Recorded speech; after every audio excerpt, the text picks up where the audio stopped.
Hello friends, welcome to study stage. तो आज के इस वीडियो में हम लोग जमीन मापने की इकाई को समझने वाले हैं। ठीक है, छोटी इकाई से लेकर के बड़ी इकाई को यहाँ पे समझेंगे। फुट, मीटर, इंच, सेंटीमीटर, गज, कट्ठा, धूर, बीघा, एकड़, हेक्टेयर, सारी इकाई को यहाँ पे समझने वाले हैं। ठीक है, तो स्टार्ट करते हैं। एक फुट में अगर इंच की बात करें तो कितना इंच होता है? तो एक फुट में जो है हमारे 12 इंच होते हैं। ठीक है, एक फुट में हमारे 12 इंच होते हैं। अगर इसी को अगर हम सेंटीमीटर में बात करें कितना सेंटीमीटर होता है, तो एक फुट में 30.48 सेंटीमीटर होता है। ठीक है, 48 सेंटीमीटर होता है। इस बात को आपको ध्यान रखना है। एक फुट में 12 इंच होते हैं, सेंटीमीटर में आए तो 30.48 सेंटीमीटर होते हैं। ठीक है, अगला हमारा एक मीटर। एक मीटर में अगर हम सेंटीमीटर की बात करें कि एक मीटर में कितना सेंटीमीटर होता है, तो एक मीटर में जो है हमारा 100 सेंटीमीटर होता है। ध्यान रखना है। ठीक है, एक मीटर में कितना सेंटीमीटर होता है? तो 100 सेंटीमीटर होता है। अगर इसी को अगर फुट में बदले कि एक मीटर में कितना फुट होता है, तो 3.28 फुट होता है। ठीक है, इस बात का ध्यान रखना है हमें।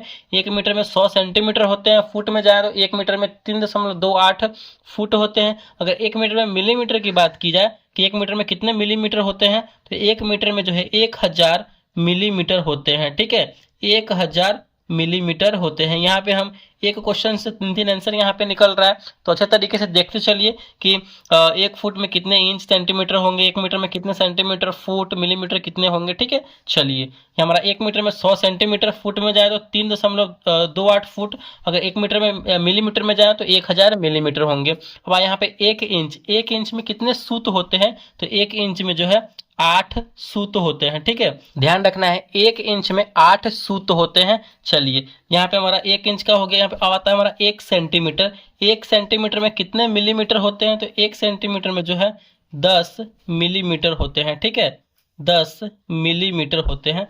ध्यान रखना हमें, एक सेंटीमीटर में 10 मिलीमीटर होते हैं। अगला यहाँ पे हमारा एक गज। एक गज में कितने फुट होते हैं? तो एक गज में जो है यहाँ पे 3 फुट होते हैं। इस बात का हमें ध्यान रखना है, एक गज में 3 फुट होते हैं। अगर एक गज में कितने इंच होते हैं, अगर हमें इंच में पता करना होगा तो सिंपल है, गुना कर देंगे, क्योंकि एक फुट में 12 इंच होते हैं तो 3 फुट है, तो यहाँ पे हो जाएगा हमारा 36 इंच। ठीक है, 36 इंच, यानी एक गज में 3 फुट और इंच में 36 इंच यहाँ पे हमारा हो जाएगा। ध्यान रखना है। अब आता है हमारा एक कट्ठा। एक कट्ठा में कितने धूर होते हैं? तो एक कट्ठा में जो है 20 धूर होते हैं। ठीक है, एक कट्ठा में 20 धूर होते हैं। इस बात का हमें ध्यान रखना है। अगर वर्ग फीट में बात किया जाए कि एक कट्ठा में कितने वर्ग फीट होते हैं, 1361 वर्ग फीट होते हैं। ठीक है, 1361 वर्ग फुट होते हैं एक कट्ठा में। अगर वही गज में इसको बदला जाए कि एक कट्ठा में कितने गज होते हैं, तो 151 गज होते हैं। 151.25 गज होते हैं। इस बात का हमें ध्यान रखना है। एक कट्ठा में 20 धूर होते हैं। धूर में जाएंगे तो एक कट्ठा में अगर वर्ग फुट पता करेंगे कि एक कट्ठा में कितने वर्ग फुट होते हैं, तो 1361 वर्ग फुट होते हैं। एक कट्ठा में गज कितना होता है? तो 151 गज होते हैं। अप्रोक्स 151.25 गज होते हैं। ठीक है, इस बात का हमें ध्यान रखना है। अगला यहाँ पे हमारा है एक बीघा। एक बीघा में कितने कट्ठा होते हैं? तो एक बीघा में हमारा जो होता है यहाँ पे 20 कट्ठा होता है। इस बात का हमें ध्यान रखना है, एक बीघा में 20 कट्ठा होता है। अगर हमें वर्ग फुट में पता करना होगा कि एक बीघा में कितना वर्ग फुट होता है, तो एक बीघा में जो 27,220 वर्ग फुट होता है। ठीक है, एक बीघा में 27,220 वर्ग फुट होता है। ध्यान रखना है इस बात का। उसके बाद हमारा एक एकड़। एक एकड़ में कितना बीघा होता है? तो एक एकड़ में 1.6 बीघा होता है।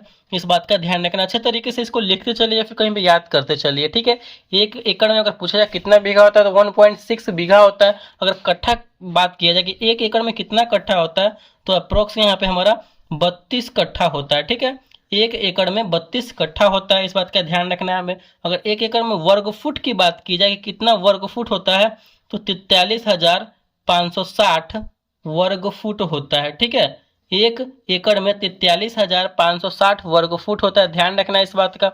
उसके बाद हमारा एक हेक्टेयर। एक हेक्टेयर में कितना एकड़ होता है? तो एक हेक्टेयर में 2.47 एकड़ होता है। ठीक है, 1 हेक्टेयर में 2.47 एकड़ होता है, यानी अप्रोक्स 2.5 एकड़ के आसपास इसको मान लेते हैं। अगर इतना एकड़ होता है तो अगर हम इसको बीघा में बदलेंगे तो कितना हो जाएगा, बीघा में हमारा होता है 3.95 बीघा, अप्रोक्स इसको मान के चलिए 4 बीघा, यानी 1 हेक्टेयर में जो है 4 बीघा हमारा जमीन होता है अप्रोक्स 3.95 बीघा। अगर इसको कट्ठा में हम बदलेंगे कि 1 हेक्टेयर में कितना कट्ठा हो गया, जब 3.95 बीघा हो गया तो इसको कट्ठा में चेंज करेंगे तो 20 से गुना कर देंगे, ठीक है। तो हमारा ये हो जाएगा 79 कट्ठा, ठीक है। यानी 1 हेक्टेयर में 2.47 एकड़। अगर 1 हेक्टेयर में बीघा कितना होता है इसको कन्वर्ट करेंगे तो 3.95 बीघा अप्रोक्स 4 बीघा। अगर कट्ठा की बात करें तो 1 हेक्टेयर में 80 कट्ठा अप्रोक्स, यानी 79 कट्ठा के आसपास हमारा ये होता है। अगर यहाँ पे वर्ग मीटर में इसको बात करेंगे तो हमारा हो जाएगा ये 10,000 वर्ग मीटर, ठीक है। 10,000 हमारा वर्ग मीटर ये जमीन होता है। चलिए, तो ये थे हमारे जमीन मापने की इकाई। बहुत ही यहाँ पे छोटे इकाई से लेकर के बहुत ही बड़ी इकाई तक हमने यहाँ पे आपको बताया है। ये आपको बहुत ही हेल्पफुल होंगे आपके एग्जाम में, और कहीं भी आपको ये काम आएंगे हर जगह। तो वीडियो को अच्छा लगा, पसंद आया तो प्लीज़ वीडियो को लाइक कीजिएगा, चैनल पर नए हैं चैनल को सब्सक्राइब जरूर कीजिएगा। Thank you.